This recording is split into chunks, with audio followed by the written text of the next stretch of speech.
Un análisis de la realidad que intentan reflejar los diarios, portales, redes sociales y también los diversos variados canales de comunicación. Vamos a empezar con las portadas. Empezamos con el diario de hoy, el periódico de El Salvador, como se autocalifica. La Organización de las Naciones Unidas alerta sobre los abusos de poder en el régimen de excepción del gobierno, obviamente, de Nayib Bukele. El alto comisionado del organismo dijo estar profundamente preocupado. La elaboración o reproducción de mensajes de pandillas se castigará hasta con 15 años de prisión. Lo que no dice aquí con claridad es que esos mensajes que se reproduzcan en los medios de comunicación se castigarán hasta con 15 años de prisión. Es decir, a modo de algunas personas que han analizado y han criticado esta situación, obviamente se está violentando la libertad de expresión y de la prensa, aunque efectivamente sobre determinados temas hay cierta autocensura que se impone en los propios medios, pero el castigar a los medios con 15 años de prisión a quienes reproduzcan los mensajes de las pandillas, evidentemente también está en la línea del comportamiento político del señor Nayib Bukele. Pero aquí tienen una portada del significado que adquiere ya el modo en que está actuando el gobierno para detener la violencia de las pandillas, pero también evidentemente detrás de todo esto hay algo más. ¿Qué pasó con el acuerdo del señor Nayib Bukele con las pandillas para mantener la calma? Pues nada, parece que no sirvió de nada. Hay un refrán que dice, quien te compra te vende, y ahí tienen el resultado. Y veamos la diferencia en cambio con la prensa del Ecuador. En El Salvador hay problemas graves con las pandillas, con los muertos, en cambio en el Ecuador hay graves problemas en las cárceles, y si ustedes ven, La Hora, El Universo, El Comercio y el Diario Expreso, de ese tema, nada. No ha pasado nada. Para la prensa no ha pasado nada. Veamos incluso el Diario Comercio. Bucha sigue en la retina mundial. Ah, qué importante, qué bueno que el Diario Comercio se preocupe tanto del conflicto armado en Rusia y en Ucrania. Y en Ecuador, el conflicto, la grave situación. Ayer hubo 4 cárceles también amotinadas y el Comercio preocupado de Bucha. El Universo, la oposición busca sacar a Yori, pero ella se aferra aún en el cargo. Ah, qué importante que la oposición busca sacar a Yori del cargo. Y el país, mientras tanto, hundido. Al menos el Universo dice el pan tendrá un precio tope según el anuncio del gobierno. Lo que no dice, y que ojalá me pongan los 2 últimos tweets que he puesto sobre la situación en el Ecuador a propósito del incremento de los precios, en algunos casos como el diario de Loja dice el 70%, el diario de Manabí dice el 100%, de esto no hablan los principales diarios del país. En cambio el Expreso, que dice Estados Unidos identifica a un familiar de Polit que lavaba las coimas. Oh, qué importante. Qué bueno que identifiquen a un familiar de un señor que está refugiado en Estados Unidos y que Estados Unidos no lo traslada al Ecuador como hacen con otros. El diario La Hora, bueno, es interesante, importante. Los fraudes financieros aumentaron 10 veces durante el año 2021. ¿Quién gobernaba el país durante el año 2021? Pues sí, pero no ha pasado nada. Los fraudes financieros continúan y la gente sigue afectada por esto. Pero de ahí, nada. Lo único que tiene el diario El Universo dice, se activan alertas en los centros carcelarios en 4 ciudades. Aquí, muy abajito, donde nadie casi ve, donde nadie se va a preocupar.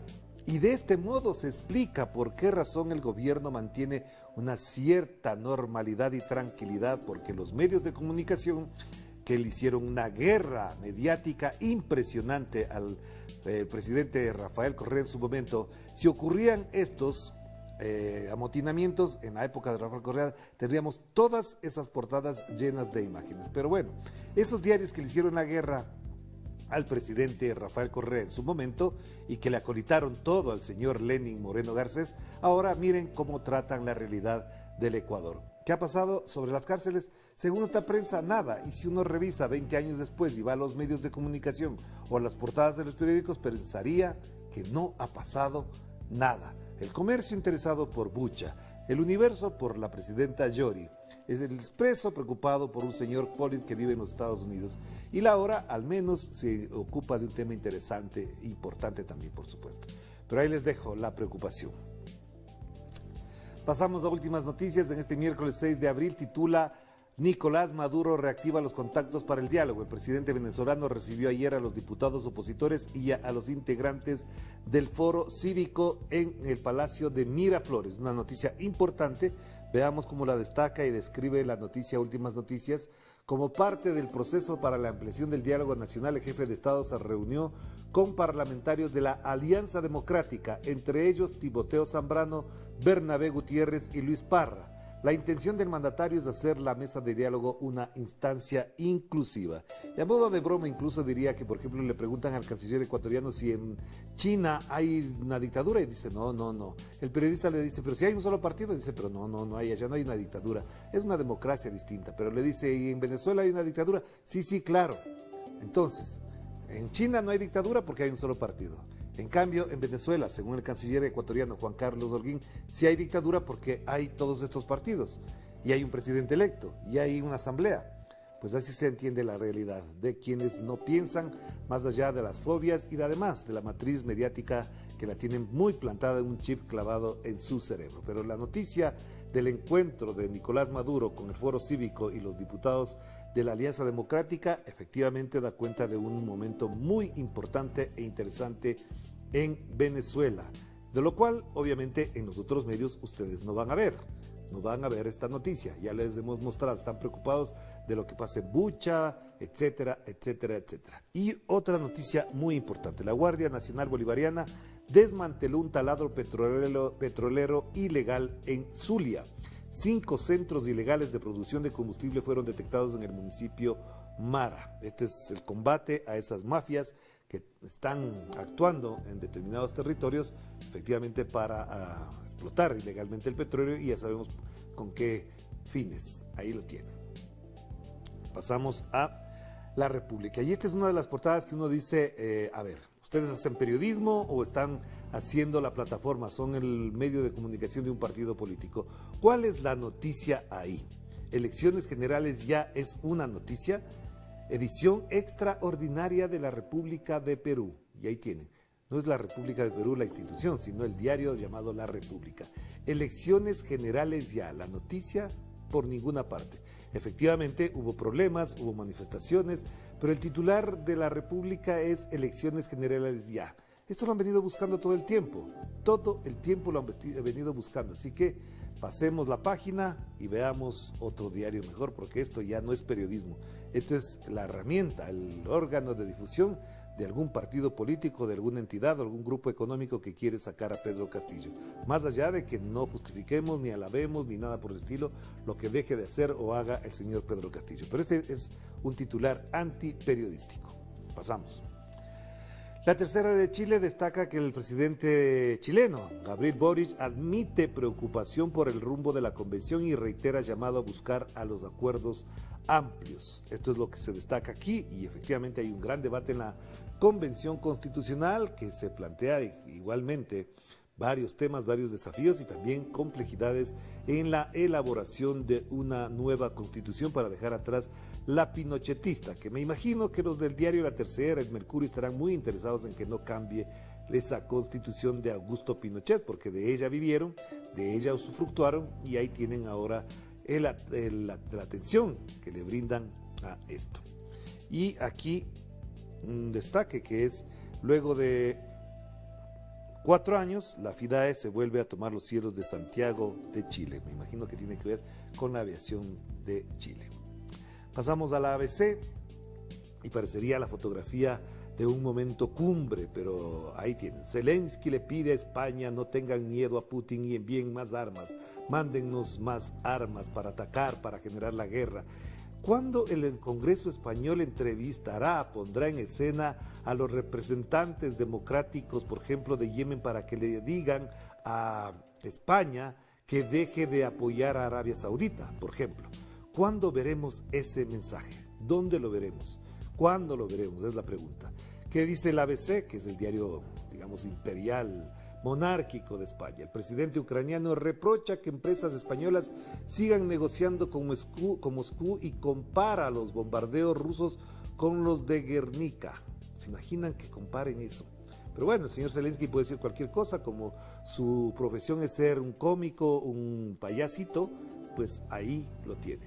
diciendo barbaridades, comparando los bombardeos además rusos con los de Guernica. No tiene ni idea del significado de eso. Pero hubo diputados españoles y es más, el jefe de gobierno, de España, el señor Pedro Sánchez, que se lo ve aquí, ustedes lo pueden apreciar en la fotografía, lo aplaudió, ahí lo tienen. Bueno, se difumina mucho la imagen, pero ahí lo tienen. Aplaudiendo a Zelensky, ¿y qué será? ¿Que el gobierno español le va a enviar más armas a Zelensky, a Ucrania? Pues ahí tienen, por ahí va. Ahora, vamos a ver los portales informativos. Empezamos por Telesur. El gobierno de Venezuela reactiva el diálogo con los sectores sociales del país, ya lo mencionamos. En marzo pasado el presidente Maduro llamó a reactivar el proceso de diálogo con todos los sectores del país. Esto no lo vamos a enfatizar porque ya lo dijimos, pero fíjense acá, en cambio, hay más información.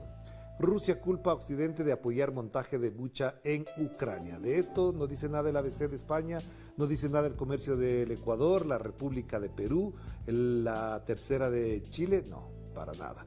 Más información, reportan 11 heridos durante las manifestaciones en Lima, en Perú, y masacre en el departamento colombiano del Chocó deja 3 muertos. Más muertos en Colombia, y mientras más se aproximen las elecciones del 29 de mayo, veremos más de estas noticias, seguramente. Pasamos a donde ahora entonces me quedo con la agencia F. Ahí está. Zelensky se queja ante la ONU de su incapacidad para detener la guerra. ¿A quién se queja? Ante la ONU.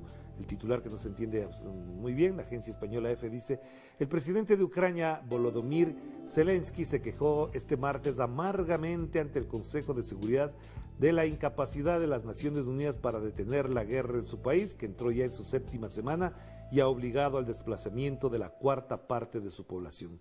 Pues el señor Zelensky debería saber que una parte de lo que tiene que hacer él es detener la guerra, detener el uso de civiles como escudos armados y también de los ataques nazistas y fascistas de sus amigos y allegados en Ucrania. Eso sería muy significativo para parar la guerra como él la menciona. Pues ahí estamos. Vamos con RT. Estados Unidos proporcionará a Ucrania $100 millones adicionales en asistencia militar que incluirá sistemas antiblindaje. ¿Quién está promoviendo la guerra entonces? ¿Quién tiene que parar la guerra? Pues ahí tienen. Dejen de alimentar la guerra con dinero, con armas, con sistemas antiblindaje, etcétera, etcétera, etcétera. Qué bien que lo destaque RT en este momento. Si quiere parar la guerra, señor Zelensky, deje de armarse, deje de pedir armas de España, deje de recibir tanto dinero de Estados Unidos que sabemos que después le pasará la factura. ¿Usted cree que le van a regalar $100 millones para que después usted no tenga nada que hacer a favor de Estados Unidos, para que deje de entrar a las empresas estadounidenses y exploten todos los recursos y a todas las ONGs que están ya instaladas en Ucrania? Pues le pasarán la factura por más de $100 millones. ¿O acaso lo que vivieron en Irak y lo que viven en Afganistán no es parte de todo esto? Pues bueno, ahí estamos con Nodal. Ahora noticias de América Latina y el Caribe. Perú recrudecen las protestas y Castillo da marcha atrás con el toque de queda, que es lo que hemos informado en los espacios informativos de Telesur. Se echó para atrás con eso y parecería que volvería a la calma, pero esto será un costo político muy alto para el señor Pedro Castillo. Vamos a cerrar con esto y volveremos enseguida con más información y análisis aquí en Enclave Mediática.